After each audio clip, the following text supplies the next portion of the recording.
हमने देखा था सेल थ्योरी क्या होता है, सेल थ्योरी किसने दी थी। आज की इस वीडियो में हम स्टार्ट करने वाले ओवरव्यू ऑफ सेल। सेल के अंदर क्या होता है, सेल का अंदर जो ऑर्गेनिज्म के फंक्शंस क्या है, ये सारी चीजें हम पढ़ेंगे। सो स्टार्ट करते हैं हमारा आज का सेशन। बट उसके पहले I welcome you all once again to my channel.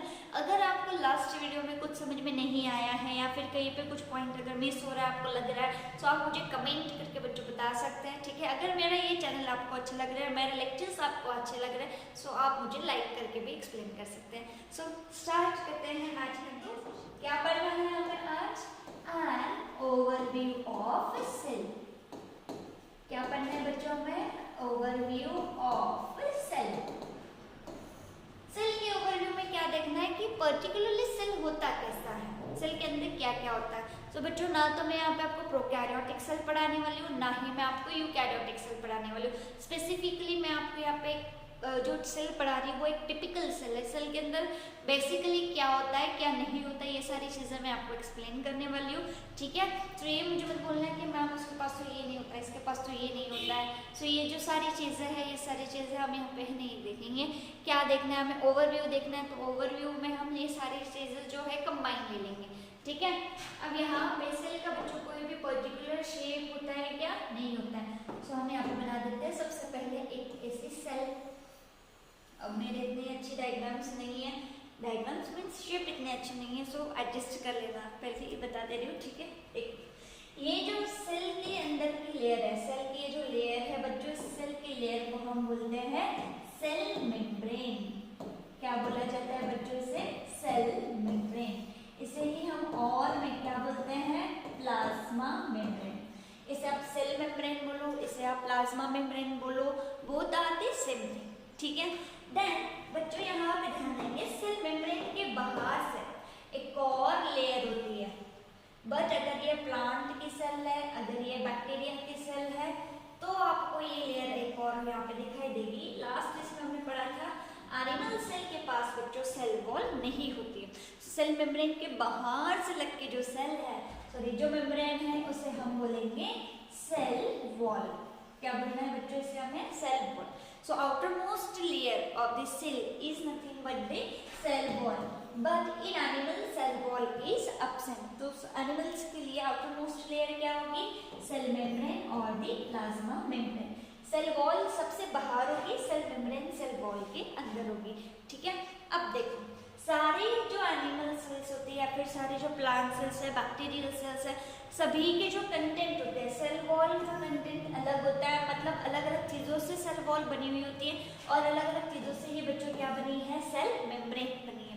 सभी के अंदर सेल मेम्ब्रेन का जो कंटेंट है ये क्या होगा? डिफरेंट। जैसे ही ऑर्गेनिज्म डिफर होगा वैसे ही ये जो सेल मेम्ब्रेन का और सेल वॉल का कंटेंट है ये भी क्या होगा? Differ means change. सभी में सेम नहीं होता है। बट जो सेल मेम्ब्रेन है, बेसिकली सेल मेम्ब्रेन बच्चों किससे बनती है? It is made up of phospholipid. इससे बनती है फॉस्फोलिपिड्स एंड प्रोटीन्स। सो जब हम सेल मेम्ब्रेन का स्ट्रक्चर डिटेल में पढ़ेंगे तब मैं आपको ये एक्सप्लेन करने ही वाली हूँ। सो इसलिए डरना नहीं कि फॉस्फोलिपिड क्या है, अब ये प्रोटीन्स कौन कौन से है, कौन कौन से नहीं है। सो सारी चीज़ें हम डिटेल में एक्सप्लेन करेंगे, डरने की यहाँ पे कोई बात है ही नहीं। तो इतना याद रखो, सबसे बाहर की जो लेयर है ये है सेल वॉल, सेल वॉल के अंदर की लेयर है सेल मेम्ब्रेन। यहाँ तक ठीक है। अब देखो बच्चों, सेल का जो ब्रेन होता है, हमारा ब्रेन क्या है? हमारे बॉडी के सेंटर में। तो सेल का जो ब्रेन होगा वो भी कहाँ होगा? सेल के सेंटर में। सेल का जो ब्रेन होता है, इस सेल के ब्रेन को हम बच्चों प्यार से बोलते हैं न्यूक्लियस। सेल के इस ब्रेन को क्या बोला जाता है बच्चों? Nucleus. But nucleus is double membrane structure. क्या है nucleus? It is double membrane structure. दिखाई दे रहा है डायग्राम में सभी को, ठीक है। जैसे कि हमने प्रोकैरियोटिक और यूकैरियोटिक सेल पढ़ा था on the basis of nucleus. Nucleus के बेसिस पे सेल के कितने टाइप पढ़े थे बच्चों? हमने दो, prokaryotic cell and eukaryotic cell. Prokaryotic cell के पास में न्यूक्लियस वेल डेवलप नहीं होता है, बट यूकैरियोटिक सेल के पास न्यूक्लियस वेल डेवलप होता है। सो हम बता सकते हैं कि जो सेल का स्ट्रक्चर मैं यहाँ पे आपको एक्सप्लेन करा रही हूँ, जो ओवरव्यू मैं आपको यहाँ पे देने जा रही हूँ, ये कौन सी सेल है बच्चों? यूकैरियोटिक सेल, ठीक है। अब देखो न्यूक्लियस के अंदर क्या होता है। So nucleus consist of genetic material. क्या होता है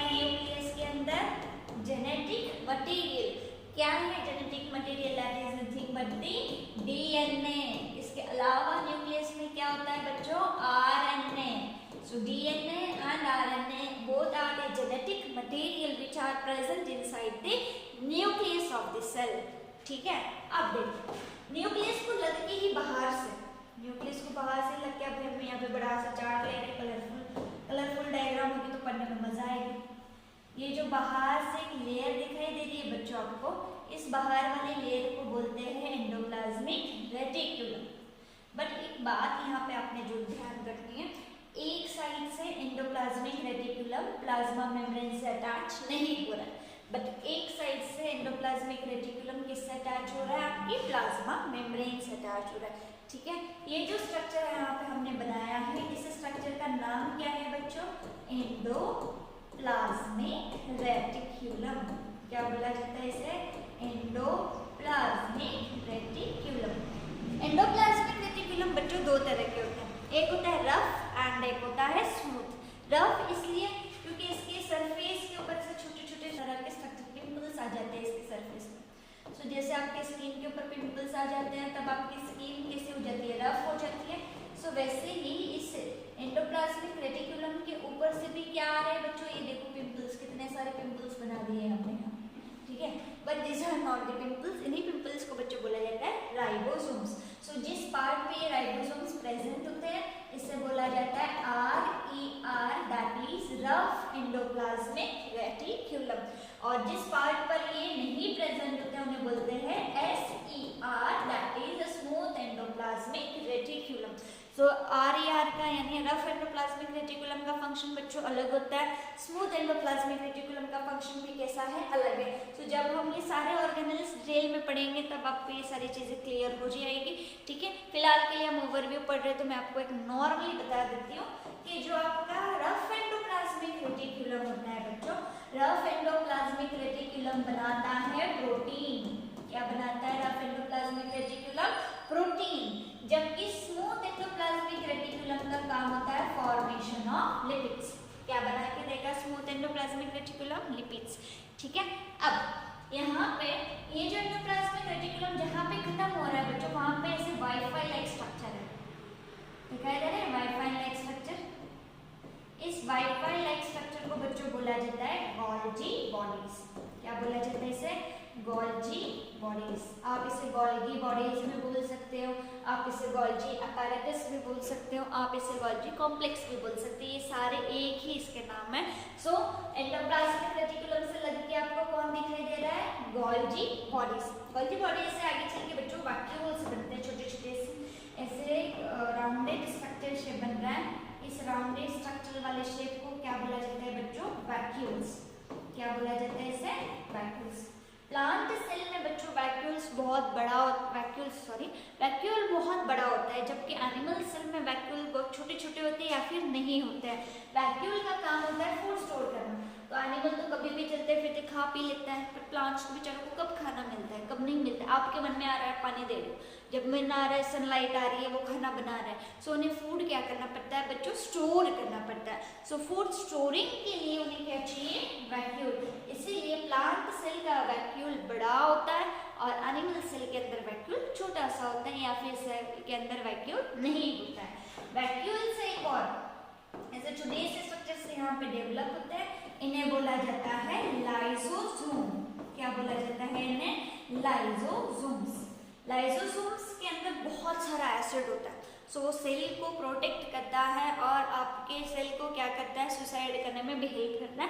इसीलिए लाइसोसोम्स को बोला जाता है बच्चों सुसाइड बैग। ऐसा क्यों होता है, इसका मैकेनिज्म, वो सारी चीज़ें जो है हम डिटेल में आगे पढ़ने ही वाले हैं। ठीक है, अब देखो ये जो एंडोप्लाज्मिक रेटिकुलम है, गोल्जी बॉडीज है, वैक्यूल्स है एंड लाइसोसोम्स, इन चारों को मिलाकर क्या बोला जाता है, एंडोमेम्ब्रेन सिस्टम। क्या बोलते हैं बच्चों इन्हें, एंडोमेम्ब्रेन सिस्टम। किसे बोला जाता है endomembrane system, endoplasmic reticulum, Golgi bodies, vacuoles and lysosomes. अब इन्हें एंडोमेम्ब्रेन सिस्टम क्यों बोलते हैं, सो वो भी पार्ट में आपको आगे ही एक्सप्लेन करूंगी। ठीक है, अब देखो सेल के अंदर जो खाली पार्ट है मैम आप सब आगे बताने वाले, तो अभी क्या ही बता रहे हो, बता तो रही हूँ ना, इतनी सारी चीजें हैं, पहले ये तो समझ लो। आगे बढ़ने से पहले बेसिक चीजें तो समझ में आनी चाहिए ना। ये जो खाली जगह होती है सेल के अंदर बच्चों, इस खाली जगह को, एम्प्टी स्पेस को हम क्या बोलते हैं, साइटोप्लाज्म। क्या बोला जाता है इसे, cytoplasm, which is filled with the fluid, एक फ्लूइड से भरा पड़ा होता है, ठीक है। साइटोप्लाज्म समझ में आ गया। अब नेक्स्ट, आपने बचपन से एक चीज सुनी होगी या फिर साइंस में आपको कुछ याद रहा होगा या नहीं याद रहा होगा, मुझे नहीं पता है, बट एक चीज जो आप नहीं भूले होंगे वो ये है कि सेल के अंदर जो माइटोकॉन्ड्रिया है, mitochondria is nothing but the power house of the cell. ये स्टेटमेंट सारे बच्चों को याद होगा, जिस बच्चों को याद नहीं है वो याद कर लो। क्या है आपके सेल के अंदर, एक ऐसा स्ट्रक्चर जिस स्ट्रक्चर का नाम क्या है बच्चों, माइटोकॉन्ड्रिया। पता नहीं बच्चे इसका नाम क्यों बिगाड़ देते हैं, mitochondria, it is not mitochondria, it is mitochondria. Mitochondria का काम क्या होता है बच्चों, formation of energy in the form of ATP. ये हमें बहुत सारी एनर्जी बना के देता है। हमें कुछ भी काम करना होता है तो हमें क्या चाहिए, एनर्जी चाहिए। सो एनर्जी बना के दे रहा है, इसलिए इसे हम क्या बोलते हैं, power house of the cell. So cell में माइटोकॉन्ड्रिया के साथ साथ अगर ये प्लांट सेल है बच्चों, सो प्लांट सेल के अंदर एक और स्ट्रक्चर पाया जाता है, जिस स्ट्रक्चर को बोला जाता है क्लोरोप्लास्ट। और इसमें क्लोरोप्लास्ट के अलावा और भी अलग तरह के प्लास्टिड्स होते हैं, प्लास्टिड्स भी सेल में पाए जाते हैं, बट यहाँ पे जो प्लास्टिड में ले रही हूँ बच्चों, ये कौन सा है आपका, क्लोरोप्लास्ट। जैसे माइटोकॉन्ड्रिया बड़ा ही फेमस है पावर हाउस के नाम से, वैसे क्लोरोप्लास्ट को किचन बोला जाता है। किचन में क्या करते हैं हम, क्या करती है मम्मी, किचन में खाना बनाती है। सो प्लांट्स में जो फूड बना रहा है, खाना बना रहा है, वो कौन बना रहा है, क्लोरोप्लास्ट, ठीक है। सो यहाँ पे इसके अलावा अगर ये एनिमल सेल है, क्या है बच्चों ये, अगर ये एनिमल सेल है तो यहाँ पे न्यूक्लियस के सर के ऊपर ऐसे दो बॉडीज नाच रही होती है, थम थम थम थम करके, ठीक है। सो ये जो सेल बॉडीज, ये जो स्ट्रक्चर है, इन्हें हम क्या बोलते हैं, सेंट्रीओल्स। क्या बोला जाता है इन्हें, सेंट्रीओल्स। सेंट्रीओल्स का काम होता है बच्चों सेल डिवीजन में हेल्प करना। किसमें हेल्प कराते हैं, ये सेल डिवीजन में हेल्प करवाते हैं। यहाँ तक का पार्ट क्लियर है। इसके अलावा सेल में देखो क्या प्रेजेंट होते हैं, राइबोसोम्स प्रेजेंट होते हैं। क्या प्रेजेंट होते हैं बच्चों सेल के अंदर, राइबोसोम्स। कुछ राइबोसोम्स छोटे होते हैं, कुछ राइबोसोम्स बड़े होते हैं। मीन्स राइबोसोम के दो यूनिट होते हैं, एक होता है स्मॉल सब यूनिट, एक होता है लार्ज सब यूनिट। तो स्मॉल सब यूनिट और लार्ज सब यूनिट मिला के जो बन रहा है वो क्या है आपका, राइबोसोम। बट बच्चों अगर ये यूकैरियोटिक सेल है तो यूकैरियोटिक सेल में राइबोसोम कितना होता है, 80S। और अगर ये प्रोकैरियोटिक सेल है तो उसमें राइबोसोम कितना होगा, 70S। जब मैंने आपको इंट्रोडक्टरी लेक्चर दिया था, मेरा जो फर्स्ट वीडियो है सेल के ऊपर, उसके अंदर मैंने डिफ्रेंसिएशन किए हैं। तो वो डिफ्रेंसिएशन में आप देख सकते हैं, वहाँ पे भी मैंने आपको ये वाला पॉइंट बताया था कि राइबोसोम्स अगर यूकैरियोटिक सेल में है तो ये कैसे होंगे, 80S। बट अगर ये प्रोकैरियोटिक सेल में है तब ये कैसे होंगे, 70S। यहाँ तक का पार्ट समझ में आया। सो ये जो पूरा पोर्शन है आज जो हमने ये स्ट्रक्चर लिया है, ये स्ट्रक्चर किसका है बच्चों, सेल का है। अभी जितने भी पार्ट्स आपने यहाँ पे पढ़े हैं, ये सारे ही पार्ट्स आपको आगे डिटेल में स्टडी करना है। सो जैसे मैं जब भी बच्चों को पढ़ाती हूँ तो मैं एक रूल बच्चों को वहाँ पे एक्सप्लेन कराती हूँ कि जब भी आपकी डायग्राम क्या हो जाए, खत्म हो जाए। बच्चों प्रेजेंटेशन का व्यू दे रही हूँ, डायग्राम खत्म होने के बाद जिस चीज की डायग्राम आपने बनाई है उसका नाम यहाँ पे होना चाहिए। सो हमने किस चीज की डायग्राम बनाई, टिपिकल सेल की डायग्राम बनाई है। सो ये जो स्ट्रक्चर है बच्चों ये किसका है, सेल का है। तो सेल की डायग्राम का नाम आ गया। And last that is diagram को बक्सा बनाना कंपल्सरी। व्हाट इज बक्सा, बक्सा is nothing but the box. Diagram को बॉक्स बनाना और डायग्राम का नाम लिखना ये बच्चों क्या होता है, कंपल्सरी होता है। आ गया समझ में। सो यहाँ पे हम आज का सेशन स्टॉप नहीं करते, सॉरी एक पार्ट रह गया है जो मैं आपको एक्सप्लेन करा देती हूँ।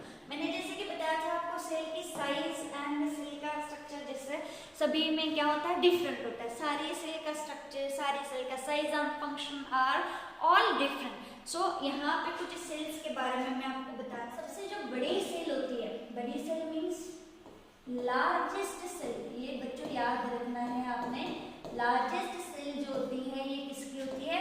Ostrich egg cell. किसकी होती है? Ostrich egg cell.